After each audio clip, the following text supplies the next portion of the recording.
What's up guys? Ito na yung part 2 ng pagpunta ko dun sa kay Boy Tattoo. Kasi tattoo yung tawag sa kanya eh.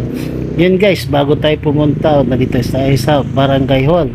Check muna natin yung sa ilalim ng engine. Baka natanggal yung tornilyo, yung labasan ng langis. Baka mamaya tumirik tayo o mawalan tayo ng langis. Kawawa naman ako guys.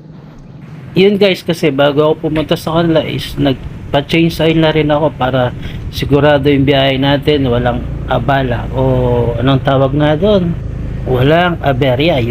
Walang aberya yun guys. Let's go, pupunta na natin. Pang-apat daw na kanto yun sa kanila, kaya yun, baybayin natin ulit yung daan papunta doon.